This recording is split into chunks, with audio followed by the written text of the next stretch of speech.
तर राज्यात बारामती आणि राहुरी विधानसभा पोटनिवडणुकीचा सुद्धा आज निकाल लागणार आहे। बारामतीत सुनेत्रा पवार आणि राहुरीमध्ये अक्षय कर्डिले यांचा विजय निश्चित मानला जातोय। एक्झिट पोलच्या अंदाजानुसार दोघंही विक्रमी मतांनी जिंकण्याची शक्यता आहे।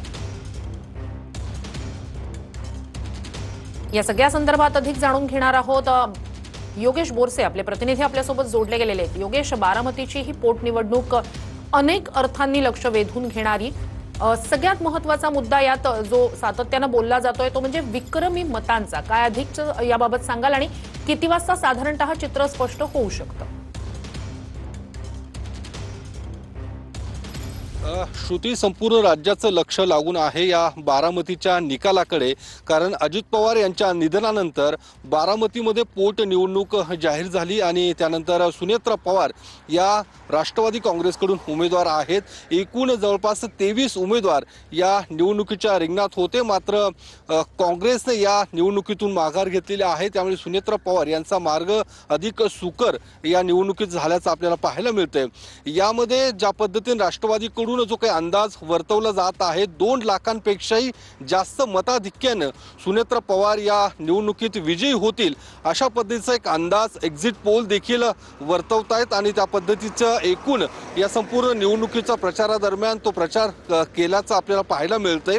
जवळपास मतदानाची जी टक्केवारी बघितलं तर जवळपास 58% इतकं मतदान झालेलं आहे। मात्र जी अपेक्षा राष्ट्रवादी काँग्रेसला होती, ज्या पद्धतीने मतदान जवळपास 60% जास्त होणं अपेक्षित होतं, मात्र तसं झालेलं नाहीये। मतदारांमध्ये काहीशी उदासीनता पाहायला मिळालेली आहे। मात्र तरी देखील सुनेत्रा पवार यांचा एकतर्फी विजय असल्याचं बोललं जात आहे। कारण ज्या पद्धतीने अपक्ष सर्व उमेदवार आहे, एकाही अधिकृत पक्षाचा उमेदवार या निवडणुकीच्या रिंगणात उतरलेला नाहीये। त्यामुळे सुनेत्रा पवार यांचा विजय हा निश्चित मानला जात आहे। मात्र फक्त आता या किती मताधिक्यानं सुनेत्रा पवार या विजयी होतील हा फक्त आता अंदाज किंवा एकूण हे चित्र स्पष्ट होणं बाकी आहे। साधारणतः 8 वाजता मतमोजणीला सुरुवात होणार आहे। बारामतीतला वखार महामंडळाचं जे काही गोडाऊन आहे, या गोडाऊनमध्ये मतमोजणी पार पडणार आहे। राष्ट्रवादी काँग्रेसचे कार्यकर्ते हे आत्तापासूनच मतमोजणी केंद्रावरती दाखल व्हायला सुरुवात झालेली आहे। साधारणतः 1 ते 1.5 तासामध्ये मतदानाचं आणि एकूण निकालाचं चित्र जवळपास स्पष्ट झालेलं असणार आहे। कारण राष्ट्रवादीने देखील या विजयाची तयारी केल्याचं आपल्याला पाहायला मिळतंय। ठिकठिकाणी होर्डिंग्स देखील पुणे असू दे किंवा बारामती असू दे या शहरांमध्ये होर्डिंग्स लागल्याचं पाहायला मिळतंय। 2 लाखांपेक्षा अधिकचं मताधिक्य आम्ही घेऊ अशा पद्धतीचा विश्वास राष्ट्रवादी काँग्रेसच्या कार्यकर्त्यांना आणि नेत्यांना या ठिकाणी पाहायला मिळतो आणि तशाच पद्धतीचा विजय साधारणतः सुनेत्रा पवार मिळवतील। एकूण कारण अजित पवारांच्या निधनानंतर शहरात एकूण मतदारसंघामध्ये असणारी सहानुभूती आणि अजित पवारांनी बारामती मध्ये केलेली विकास कामं याच मुद्द्यांना घेऊन ही निवडणूक पार पडलेली आहे। याच मुद्द्यांवरती प्रचार हा राष्ट्रवादी काँग्रेसने केलेला आहे।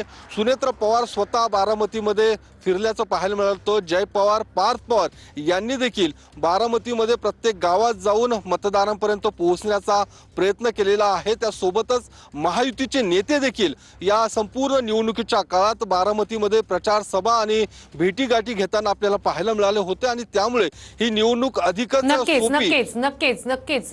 योगेश, नक्कीच झालेली होते आणि या जागेवरती पोटनिवडणूक जी आहे ते झाली। सुनेत्रा पवार यांच्यासह जवळपास 23 उमेदवार जे आहेत ते बारामती पोटनिवडणुकीच्या रिंगणामध्ये आहेत। त्यामुळं बारामतीच्या पोटनिवडणुकीमध्ये नक्की काय होणार, अजित पवारांचा रेकॉर्ड जो आहे तो सुनेत्रा पवार यांच्याकडून मोडला जातो का, हे पाहणं महत्त्वाचं असणार आहे। राष्ट्रवादी काँग्रेसच्या नेत्यांकडून जो दावा करण्यात आलेला होता की देशाच्या इतिहासामधला सर्वाधिक मतांचा विजय जो असेल तो सुनेत्रा पवार यांच्या रूपानं नोंदवला जाईल, मात्र सध्या आपण पाहतोय की सुनेत्रा पवार ज्या आहेत पुण्यातल्या जिजाई या निवासस्थानी आहेत आणि अगदी काही वेळामध्ये त्या बाहेर पडतायत। आज बारामती पोटनिवडणुकीच्या निकालानंतर बारामतीचं चित्र जे आहे ते स्पष्ट होईल। मात्र या संपूर्ण निकालाकडे देशभराचं, महाराष्ट्राचं लक्ष लागलेलं आहे की बारामतीच्या पोटनिवडणुकीमध्ये नक्की काय होणार।